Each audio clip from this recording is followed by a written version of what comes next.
हेमंत जी, smart portfolio के साथ tension free life जी जाए और निवेश आराम से चलता रहे, जिंदगी आराम से चलती रहे, इसके लिए कौन कौन से वो मेजर्स हैं जो फॉलो करना चाहिए? जब भी अगर आपने पोर्टफोलियो बनाने का सोचा है तो कुछ ऐसी बातें होनी चाहिए जिसको आपने अपने पोर्टफोलियो में शामिल की हो। स्मिता, आई थिंक ये बहुत ही इंपॉर्टेंट सब्जेक्ट है। और क्योंकि हम बात कर रहे हैं कि टेंशन फ्री लाइफ हो, अच्छा पोर्टफोलियो बने, तो जाहिर सी बात है उसको अचीव करने के लिए हमें कुछ चीजों को फॉलो करने की जरूरत है। हमारा इन्वेस्टमेंट प्रोसेस कैसा हो, यानी हम प्लान करें, हम अपने गोल्स को डिफाइन करें कि हमें अपने गोल्स में अपने इन्वेस्टमेंट से क्या क्या अचीव करना है। और एक बहुत ही इंपॉर्टेंट एस्पेक्ट होता है, अगर हमें वाकई में अपने पोर्टफोलियो को में टेंशन फ्री रहना है, तो वो होता है डाइवर्सिफिकेशन। और डाइवर्सिफिकेशन के लिए एसेट एलोकेशन करना बहुत ही इंपॉर्टेंट है। एसेट एलोकेशन का मतलब ये है कि हमारा जो पैसा है वो अलग अलग एसेट क्लासेस जैसे equity, debt, gold, silver, real estate, इस तरह की एसेट क्लासेस में लगे। और वो इसलिए इंपॉर्टेंट है क्योंकि एक तो आप पूरा का पूरा पैसा एक एसेट क्लास में लगा के रिस्क नहीं ले रहे हो। और रिस्क दो तरीके से हो सकता है, या तो आपका पोर्टफोलियो बहुत कंजर्वेटिव बन सकता है या आपका पोर्टफोलियो बहुत एग्रेसिव बन सकता है, तो उसको आप अवॉइड करते हो। दूसरा, ये जो एसेट क्लासेस की मैंने बात की, जिनका नाम लिया, उनका जो परफॉर्मेंस है, उनका जो बिहेवियर है, वो अलग अलग समय पे अलग अलग तरीके से होता है। तो अब जब आप एक डाइवर्सिफाइड पोर्टफोलियो बनाते हैं तो वो इंश्योर करता है कि आप किसी भी एसेट क्लास में अगर अच्छी परफॉर्मेंस हो, क्योंकि उसका हिस्सा आपके पोर्टफोलियो में होगा, तो आप अच्छी परफॉर्मेंस देखेंगे। तो जाहिर सी बात है कि मुझे लगता है सबसे इंपॉर्टेंट एस्पेक्ट है कि अपने पोर्टफोलियो में आप एसेट एलोकेशन का ध्यान दें और उसके बाद उन ऑप्शंस को देखें जो उनमें क्षमता हो कि जो जो एसेट क्लास आपने चुनी है उनमें किस तरीके से उनका बेस्ट जो रिजल्ट है वो आपको दे सके। तो ये कुछ इंपॉर्टेंट चीजें हैं, मुझे लगता है वो आप अपना पोर्टफोलियो बनाई तो टेंशन फ्री लाइफ डेफिनेटली होगी। जी बिल्कुल, आपने बहुत इंपॉर्टेंट पॉइंट यहाँ पर बताया, डाइवर्सिफिकेशन आपका किस तरीके से होना चाहिए पोर्टफोलियो में। लेकिन आजकल जिसकी सबसे ज्यादा चर्चा हो रही है विकास, वो है गोल्ड और सिल्वर।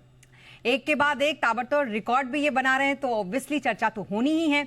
ऐसे में इनको अगर हम पोर्टफोलियो में शामिल करते हैं तो क्या टेंशन फ्री, कम से कम महंगाई से टेंशन फ्री एक पोर्टफोलियो बना सकते हैं हम? धन्यवाद स्मिता, आपने शो में बुलाने के लिए।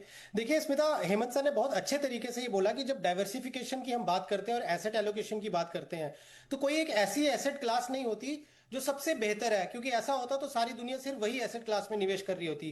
बट क्यों क्यों हमें एसेट एलोकेशन जरूरी है? और आजकल जैसे गोल्ड और सिल्वर की बहुत ज्यादा धूम है, और क्योंकि जियो पोलिटिकल टेंशन हो रही है, सेंट्रल बैंक्स जो है वो गोल्ड भर रही है खूब सारा, और सिल्वर भी उसके साथ साथ क्या हो गया कि इंडस्ट्रियल यूसेज बढ़ गई उसकी। आपका सोलार में या सेमीकंडक्टर्स में या इंडस्ट्रियल यूज जो होता है फार्मास्यूटिकल्स में, इसका यूसेज आने लग गया, तो सिल्वर भी अचानक से उसकी चमक बहुत बढ़ गई है। अब क्या होता है कि ये देख के, क्योंकि सिल्वर बहुत चल गया, गोल्ड बहुत चल गया, इसलिए हमें अपने पोर्टफोलियो में शामिल करना है? तो आंसर इज नो। शामिल इसलिए करना है कि एज एन एसेट एलोकेशन मेरे पोर्टफोलियो की वेटेज कितनी है। तो फॉर एग्जांपल अगर हम ये बोलते हैं कि आइडियल सिनेरियो में आप 10% के आसपास जो है कमोडिटीज अपने पोर्टफोलियो में रखें, which means like gold and silver आप ऐड कर सकते हैं। अब मान लीजिए अगर कोई पोर्टफोलियो किसी निवेशक के वो पहले से ही शायद गोल्ड को बहुत पसंद करते रहे हो और उन्होंने अपना गोल्ड होल्डिंग बहुत ज्यादा रखी हो पहले से, और पोर्टफोलियो में अब मिसमैच हो गया कि उनकी 40-50% जो होल्डिंग है वो गोल्ड की और सिल्वर की हो गई। ऐसे केस में तो उनको ट्रिम डाउन कर देना चाहिए। अपनी एक एसेट एलोकेशन की जो आप मेजर रखते हैं या रेशियोज रखते हैं अपने गोल्स को देखते हुए, अपने रिस्क को देखते हुए, तो आपको ट्रिम डाउन करना चाहिए। बट ऐसे कोई निवेशक है जिन्होंने गोल्ड लिया ही नहीं, सिल्वर लिया ही नहीं अपने पोर्टफोलियो में, और फिर आज आपको ये प्राइस नहीं देखना चाहिए, आज आपको ये देखना पहले बहुत जरूरी है कि बिगर पिक्चर मेरे पोर्टफोलियो एलोकेशन को लेके है। तो वहां मैं थोड़ा थोड़ा धीरे धीरे करके गोल्ड को और सिल्वर को ऐड करता रहूंगा और उसको एक रेशो तक लेके आऊंगा। तो आपका जो आंसर है वो डेफिनेटली यस है कि अगर पोर्टफोलियो में आपने एलोकेशन नहीं दिया है गोल्ड का और सिल्वर का, तो आपको जरूर देना चाहिए। बट यस, स्टैगर्ड मैनर में धीरे धीरे करके रखिए, ताकि आपकी एसेट एलोकेशन जो आपने डिसाइड की है वो कितनी है। हालांकि ये ऐसा जरूरी नहीं है कि गोल्ड और सिल्वर जिस तरीके से एक साल में रिटर्न दिया वैसा ही रिटर्न उनका रहेगा। आप 25-30 साल का अगर आप ट्रैक रिकॉर्ड देखें तो गोल्ड का, बिकॉज लास्ट 2-3 साल में बहुत तेज रनअप हुआ, तो उसका लगभग 11% के आसपास का जो है उसका लॉन्ग टर्म एवरेज या CAGR आप बोल सकते हैं वो आ गया है। बट तो भी मैं ये बोलूंगा कि आप उसको as a hedge, as a second alternative after equities जो इन्फ्लेशन को बीट कर सकता हो, ये क्लास ले सकते हैं। बट एक चीज जरूर ध्यान रखिए, कॉमोडिटीज बहुत साइक्लिकल इन नेचर होती हैं। जब इनका डाउन साइड या डाउनवर्ड साइकिल शुरू होता है तो भी ये बहुत लंबे समय तक कंसोलिडेट करते हैं और रिटर्न जनरेट नहीं करते। तो ऐसे केस में रिटर्न सिर्फ देख के ना लीजिए, आप ये देखिए कि ये पोर्टफोलियो का हिस्सा कितना होना चाहिए मेरा, उसके हिसाब से आप उसको ऐड करें। तो ये 2-3 चीजों का ध्यान रखते हुए गोल्ड और सिल्वर अपने पोर्टफोलियो में जरूर ऐड करना चाहिए। बहुत ही बेहतर स्ट्रैटेजी आपने बताई और साथ ही ये भी बताया कि इससे कैसे स्ट्रेस फ्री आप रह सकते हैं अपने निवेश में। लेकिन हेमंत जी, जब भी हम देखते हैं कि अगर आपको बहुत अच्छी कोई जर्नी करनी होती है जहां आपको बिल्कुल स्ट्रेस नहीं लेना, तो फिर पीछे वाली सीट पे बैठ जाइए, आगे ड्राइवर गाड़ी चलाए और फिर आप जर्नी को एंजॉय कर सकते हैं बिल्कुल स्ट्रेस फ्री रह के। क्या हम ये माने कि जो हमारी निवेश की जर्नी होती है उसमें अगर कोई फंड मैनेजर है जो आपके लिए आपके निवेश की जर्नी को ड्राइव कर रहा है तो ज्यादा बेटर होता है स्ट्रेस फ्री पोर्टफोलियो के लिए, स्ट्रेस फ्री आपके इन्वेस्टमेंट्स के लिए? ऑफ कोर्स यस स्मिता, ये बहुत ही इंपॉर्टेंट एस्पेक्ट है। देखिए, म्यूचुअल फंड जो है ये समझने की जरूरत है हमें, क्योंकि हम अगर बात कर रहे हैं प्रोफेशनल को पैसा देने की या उनकी मदद लेने की, तो मुझे लगता है उसका सबसे इंपॉर्टेंट जरिया जो है, वो रास्ता जो है, वो म्यूचुअल फंड है। म्यूचुअल फंड खुद से एक इन्वेस्टमेंट ऑप्शन नहीं है, वो एक तरीके से इन्वेस्टमेंट व्हीकल है। वो ऐसी व्हीकल है जैसा आपने कहा, जिसमें आप पीछे बैठ के आराम से राइड को एंजॉय कर सकते हो।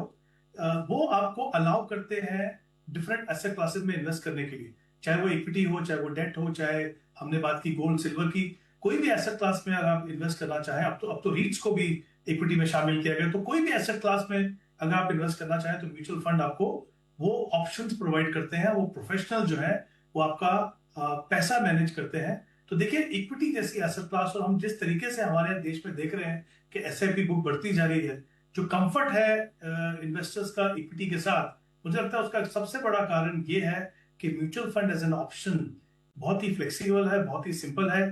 प्रोफेशनल फंड मैनेजर आपका पैसा मैनेज करते हैं, क्योंकि पहला ऐसे समय हुआ करता था, अभी भी है, काफी कम हो गया लेकिन, कि जब निवेशक जो है वो इक्विटी से बहुत डरा करते थे। हम ये भी जानते हैं कि इक्विटी एकमात्र ऐसी एसेट क्लास है जो ओवर द लॉन्गर टर्म आपको इन्फ्लेशन को तो बीट करेगी, कहीं ना कहीं आपको वेल्थ क्रिएशन में भी मदद करती है। तो बिल्कुल आप जब भी ऐसे किसी एग्रेसिव एसेट क्लास या कॉम्प्लेक्स प्रोडक्ट में इन्वेस्ट करना चाहें तो प्रोफेशनल फंड मैनेजर को दीजिए। इनफैक्ट अब तो यहाँ पे एक और इंपॉर्टेंट एडिशन भी हुआ है, जो सेबी ने एक इनिशिएटिव लिया है एसआईएफ का, जो एक तरीके से म्यूचुअल फंड और पीएमएस और एआईएफ के बीच में एक ब्रिज है। यहाँ पे आपको एक ऐसी ऑप्शन मिल रही है जहाँ पे जो डेरिवेटिव्स में आप इन्वेस्ट करना चाहें, या जो कॉम्प्लेक्स, हमेशा, क्योंकि इन्वेस्टर्स की इच्छा रहती थी कि अब मेरा बड़ा पोर्टफोलियो बन गया, मैं रिस्क लेने के लायक हूं, तो मैं करूं क्या, नेक्स्ट स्टेप मेरा क्या है। तो ये एक ऐसा स्टेप है, इसमें एक मिक्स है, म्यूचुअल फंड का स्ट्रक्चर समझ लीजिए आप, और साथ में जो कॉम्प्लेक्सिटीज है उसको सिंपल करने के लिए जो रूल्स बनाए गए हैं, बहुत रेगुलेटेड ये प्रोडक्ट होगा। तो मुझे लगता है कि समय समय पे पीएमएस भी म्यूचुअल फंड ऑफर करते हैं, तो डेफिनेटली आप जैसे जैसे ग्रो करते हैं एज एन इन्वेस्टर, आपका पोर्टफोलियो बड़ा बनता है, आप देखेंगे कि म्यूचुअल फंड्स आपको हर कदम पे और हर तरह का पोर्टफोलियो बनाने में मदद करती है। तो मेरा ये मानना है हमेशा कि एज एन इन्वेस्टर आप अपना फोकस रखिए कि आपको अपने गोल्स को कैसे अचीव करना है, किस तरह के आपके गोल्स हैं, एसेट एलोकेशन डिसाइड कीजिए। खुद नहीं कर सकते हैं, किसी एडवाइजर की मदद लीजिए, किसी म्यूचुअल फंड डिस्ट्रीब्यूटर की मदद लीजिए। उसके बाद, जैसा मैंने शुरुआत में कहा कि इंपॉर्टेंट है, जो एसेट क्लास चुने उसके लिए सही ऑप्शन चुने, और म्यूचुअल फंड के पास चाहे आपका रिस्क कितना भी लेवल कितना भी हो, चाहे आपका समय 1 दिन का हो, चाहे 10 साल का हो या 20 साल का हो, हर तरह के ऑप्शन हैं। तो यस, फंड मैनेजर्स को अपना पैसा दीजिए, उनको देखते रहिए, राइड तो एंजॉय कीजिए स्मिता, लेकिन नजर देखते रहिए कि बराबर से गाड़ी चल रही है कि नहीं। तो बहुत ज्यादा इंपॉर्टेंट होता है कि आप ये भी मॉनिटर करते रहिए कि आपकी जो गाड़ी है जर्नी की वो सही तरीके से चल रही है या नहीं चल रही है, और आपने बहुत बेहतर तरीके से इसको समझाया भी। तो ये तो हमने बहुत सारी बातें यहाँ पर की कि किस तरीके से हमें एकदम टेंशन फ्री अपनी इस निवेश की जर्नी को रखना है। लेकिन विकास, एक और चीज़ जो बहुत इंपॉर्टेंट है और आजकल ये और काफ़ी ज़्यादा ट्रेंड में है, वो हम देखते हैं कि इंटरनेशनल एक्सपोजर की हर कोई बात करता है कि आपके पास आपके पोर्टफोलियो में डोमेस्टिक इक्विटीज़ का तो एक्सपोजर है ही, लेकिन क्यों ना आप इन्वेस्टमेंट में इस तरीके से एक्सपोजर ले कि आपके पास ग्लोबल एक्सपोजर भी हो आपके पोर्टफोलियो में। ये कितना इंपॉर्टेंट हो जाता है? स्मिता, अगेन जब हम एसेट एलोकेशन की बात करते हैं तो कोई थंब रूल नहीं होता या कोई फिक्स रूल नहीं होता, बट टिपिकली हम क्या बोलते हैं कि अगर 100 रुपीज आपके पास है, आप उसमें 30-35 रुपीज का रियल एस्टेट आप निवेश करें, आपकी नेटवर्थ का रियल एस्टेट होना चाहिए 35 या 40% आप लिक्विड एसेट्स रख लीजिए। लिक्विड एसेट्स में आपके म्यूचुअल फंड्स हो गए या बॉन्ड्स हो गए, फिक्स्ड इनकम प्रोडक्ट्स हो गए, डायरेक्ट इक्विटी स्टॉक्स, ये सब एफडीज वगैरह सब हो जाती हैं। और फिर जैसा अभी हमने बात की कमोडिटीज की कि अराउंड 10% के आसपास कमोडिटीज, और फिर अनदर 10% जैसा है आप यूएस हो गया, यूएस बेस्ड फंड्स हो गए या इंटरनेशनल फंड्स हो गए, वो एक टैक्टिकल प्ले के थ्रू आप ले सकते हैं। बट अगेन पर्पस जानना बहुत जरूरी है कि सिर्फ इसलिए कि मुझे अपना एसेट एलोकेशन करना है, डाइवर्सिफिकेशन करनी है, तो उसके लिए ही मुझे यूएस बेस्ड फंड्स में निवेश कर देना चाहिए, तो वैसा भी नहीं होना चाहिए। आपका पर्पस भी एक डिफाइन होना चाहिए कि आप जब निवेश कर रहे हैं what is the purpose of the money, और फिर वो अपने गोल के साथ लिंक है कि नहीं है। अब आइडियली अगर आप देखें तो अर्ली इन्वेस्टिंग में अगर आप यूएस डॉलर या यूएस बेस्ड फंड्स या डॉलर डिपेंडेंट फंड्स जो हो गए, उसमें निवेश करने के लिए कुछ ऐसे लोग, जैसे मान लीजिए कोई आईटी सर्विसेज में है, जो ये सोचते हैं कि मुझे आने वाले समय में मैं यूएस में सेटल होना चाहता हूं, या मेरे बच्चे जो है मैं उनको यूएस भेजूंगा पढ़ने के लिए और फिर वो वहीं सेटल हो जाएं। तो ये देखिए एक गोल, एक लाइफ का एक बहुत बड़ा गोल है जो किसी ने डिसाइड किया है। अब ऐसे गोल अगर आपने डिसाइड कर लिए, अगर बच्चा अभी एक स्टूडेंट है और उसको अभी जाने में 5 से 10 साल है, तो आपके पास एक अच्छी विंडो मिल जाती है कि आप एक, जैसे मेरे एसेट का फैंग फंड हो गया, या निपॉन इंडिया का यूएस इक्विटी अपॉर्चुनिटीज फंड हो गया, या मोतीलाल ओसवाल का नेस्डैक या कोटक का नेस्डैक, तो ये कुछ फंड्स हैं जो यूएस सेंट्रिक फंड्स हैं जहां पे यूएस के स्टॉक्स में निवेश होता है। अब ये ऐसे फंड्स में अगर आप अभी निवेश कर देते हैं, तो अगर हम हिस्टोरिकली देखें कि किस तरीके से जो रुपी है वो डॉलर के सामने डेप्रिशिएट होता है, तो आपने एक तरह से अपना हेज कर लिया, आपने पहले से ही जो है वो यूएस में निवेश करना शुरू कर दिया। और आपको अगर ये लगता है कि मैं आने वाले 10-15 साल के बाद I will move to US, या मेरे बच्चे वहां पे मूव कर जाएंगे और उस समय वो मैं पैसा उसको यूज करूंगा, और आज की तारीख में मैं एक तरह से अपने आप को वो सिक्योर कर लूं कि मैं कल जब मैं वहां शिफ्ट करूंगा, अपना पैसा लेके जाऊंगा, तो मुझे वो उतना बर्डन मेरे ऊपर ना आए। तो ये सब चीजें देखते हुए, अपने पैसे के पर्पस को समझते हुए आप डॉलर डिनोमिनेटेड फंड ले सकते हैं। हालांकि आजकल आप देखें तो अचानक से चाइना ओरिएंटेड जो फंड्स हैं, वो भी अचानक आप देखेंगे तो बहुत सारे लोगों का जो है उसमें उसकी तरफ रुझान आना शुरू हो गया, क्योंकि चाइना की जो मार्केट है अभी बहुत अच्छे से कुछ रिटर्न दिया नहीं है पिछले कुछ सालों से, और फिर वो वैल्यूएशंस के हिसाब से बोलते हैं कंफर्ट लेवल है। बट अगेन ये सब चीजें देखते हुए कुछ देखा देखी जो होती है, हम वो मैं सजेस्ट नहीं करूंगा, क्योंकि ये वो फंड्स हैं, ये स्पेशलाइज्ड कैटेगरी है जो हर किसी के लिए नहीं है। ये उसको करना चाहिए जो ऐसी मार्केट्स को समझता हो, जिसको इस चीज की जरूरत हो इन terms of the purpose of the money, और उनको उसका रेलिवेंस अपने पोर्टफोलियो में लगे, तो ही आप ऐड करें। बट एक चीज जरूर है कि as a part of exposure, हम एक मिनिमल एक्सपोजर जिसको आप बोल सकते हैं कि अराउंड 5% ऑफ योर पोर्टफोलियो और 3% ऑफ योर पोर्टफोलियो, आप चाहें तो एक्सपोजर ले सकते हैं।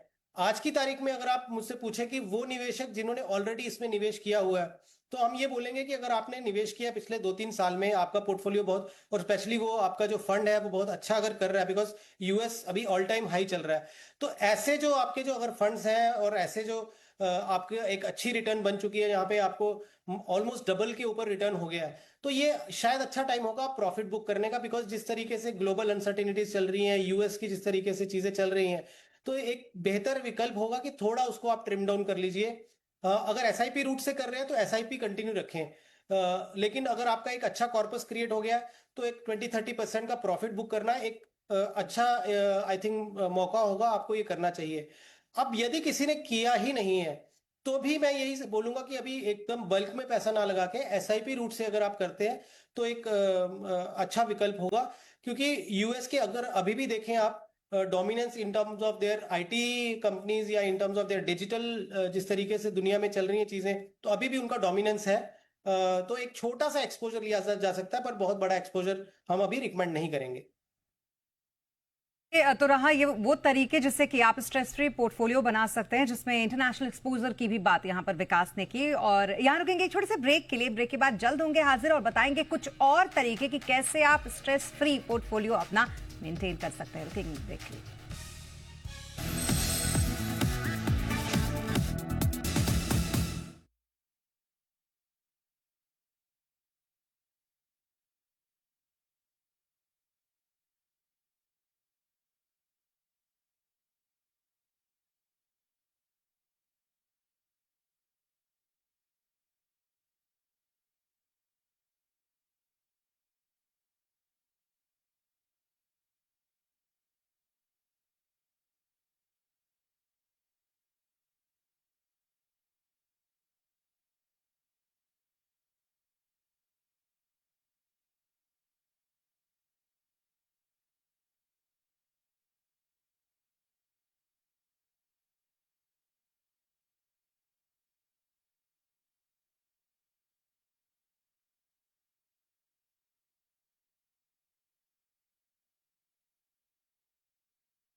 शॉर्ट ब्रेक के बाद एक बार फिर आपका स्वागत है। हम बात कर रहे हैं कैसे बनाए स्मार्ट पोर्टफोलियो और रहे टेंशन फ्री। इस पर बातचीत करने के लिए हमारे साथ दो खास मेहमान हेमंत रुस्तगी और साथी विकासपुरी इस वक्त मौजूद हैं। अब हेमंत सर, सबसे ज्यादा जिसकी बात की जाती है, कभी भी अगर बात की जाए कि आपका पोर्टफोलियो का एलोकेशन कैसा होना चाहिए, तो उसमें एक्टिव और पैसिव फंड की बड़ी बात होती है। इसका किस तरीके का मिक्स रखें कि आपका जो पोर्टफोलियो है वो बिल्कुल सेफ एंड सिक्योर रहे और टेंशन फ्री आपको रिटर्न देता रहे। स्मिता, आई थिंक ये बिल्कुल अगेन बहुत ही इंपॉर्टेंट एस्पेक्ट है किसी भी निवेशक के लिए डिसाइड करना। मेरे हिसाब से देखिए, दोनों की जगह है पोर्टफोलियो, बट आई थिंक उसको समझने की जरूरत है।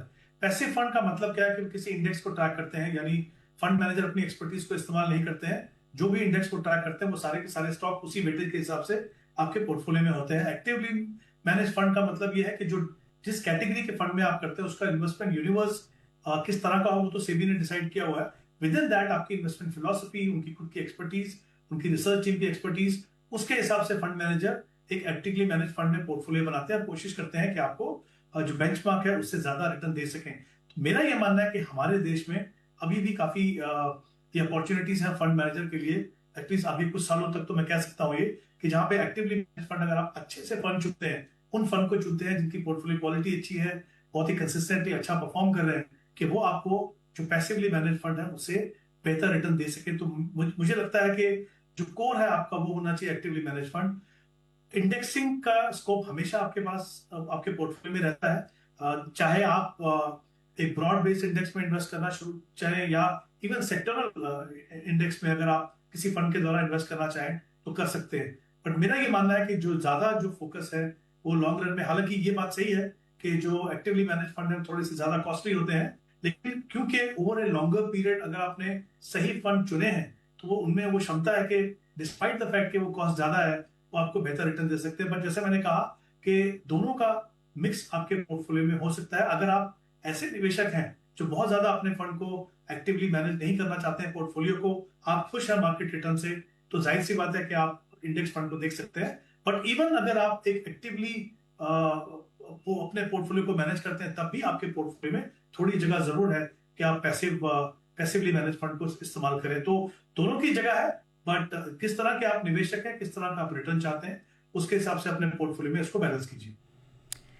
जी बिल्कुल, तो बहुत अच्छी तरीके से आपने इसको भी समझा दिया कि एक्टिव और पैसिव का मिक्स आपके पोर्टफोलियो में किस तरीके का होना चाहिए।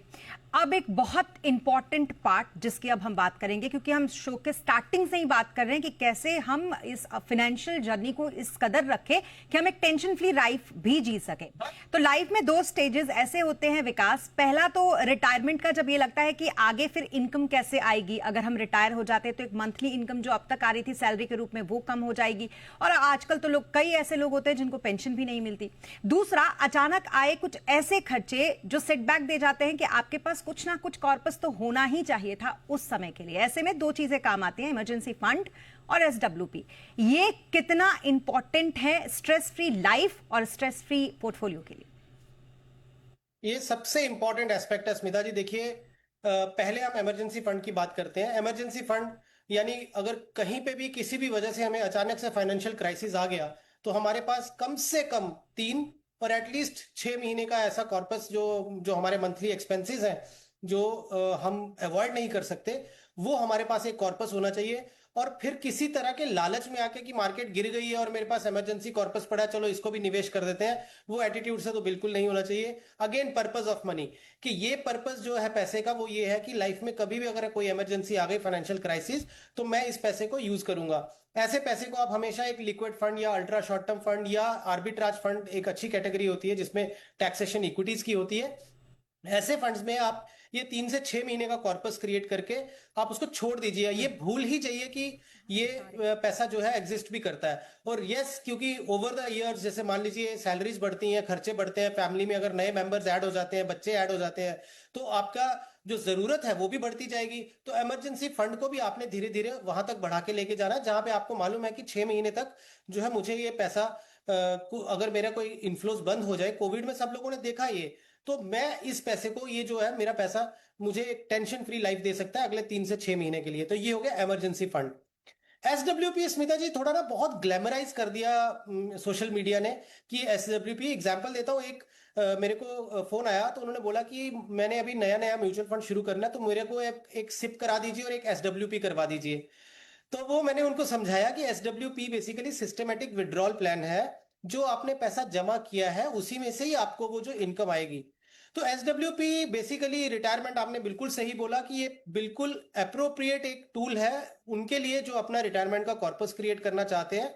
एज्यूमिंग किसी को आज से 10 साल के बाद या 15 साल या 20 साल के बाद में कैलकुलेशन पर्पज से 1 करोड़ रुपए की जरूरत है और उनको उनका पोर्टफोलियो मान लीजिए 10% से ग्रो करता है, तो उनकी कमाई तो होगी 10 लाख, लेकिन आपको SWP करना थोड़ा कम, यानी मान लीजिए 6%, विच मीन्स के 50,000 रुपए महीना अगर आप SWP करते हैं, आपकी कमाई 10 लाख है, आपने 50,000 रुपए महीना निकाल लिया तो आपने 6 लाख रुपए विड्रॉ किया।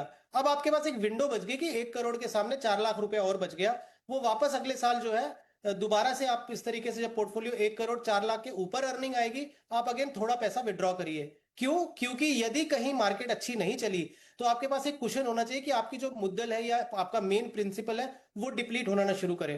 तो SWP के लिए आप अपना पहले रिटायरमेंट कॉर्पस क्रिएट करिए, जितना बड़ा कॉर्पस होगा उतना बेहतर आपके लिए लाइफ इजी हो जाएगी SWP लेना। लेकिन एक बात का जरूर ध्यान रखें, सिस्टमेटिक विड्रॉल जितनी आपके पोर्टफोलियो की एवरेज अर्निंग है या जो तरीके से वो बढ़ रहा है उससे आप कम से कम कोशिश करें कि 30-40% लेस विड्रॉल लें ताकि पोर्टफोलियो को एक कुशन बना रहे। तो ये 2 टूल्स मुझे लगता है कि अपने पोर्टफोलियो में आपको टेंशन फ्री लाइफ देने के लिए बहुत इंपॉर्टेंट है।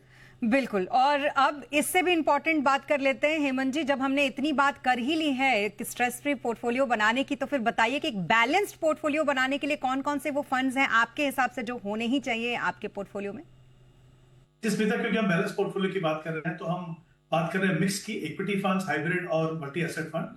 तो इक्विटी में मुझे लगता है 3 फंड कैटेगरीज और विद इन दैट कौन से फंड, मल्टी कैप कैटेगरी में Kotak multi cap, Motilal Oswal large and mid cap, Helios का फ्लेक्सी कैप नया फंड है, बहुत लंबा ट्रैक रिकॉर्ड नहीं है but I think diversification level, portfolio quality बहुत ही अच्छा है। हाइब्रिड में HDFC बैलेंस एडवांटेज और मल्टी एसेट में व्हाइट ओक मल्टी एसेट, जो एक आपको ऑप्शन देता है डिफरेंट एसेट क्लासेस में एक ही इन्वेस्टमेंट से इन्वेस्ट करने के लिए। जी, और विकास, आपके बैलेंस पोर्टफोलियो के लिए आपके पसंदीदा फंड्स कौन कौन से हैं?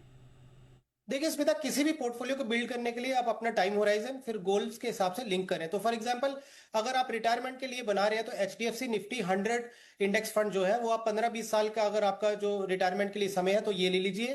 आप 10 से 15 साल जो मीडियम टर्म गोल्स हैं उसके लिए पराग पारेख का फ्लेक्सी कैप ले लीजिए, और वही मीडियम टर्म गोल के लिए एक Nippon India multi cap fund भी ले लीजिए। तो हमारा क्या होता है कि short term, medium term and long term goals हैं, तो इस तरीके से कर सकते हैं। अगेन आप एक मीडियम टर्म फंड के लिए टाटा इंडिया कंज्यूमर फंड, जिस तरीके से अभी कंजम्पशन स्टोरी जो है पैन आउट हो रही है, तो ये एक अच्छा विकल्प है आपको as a tactical play portfolio में जोड़ने के लिए।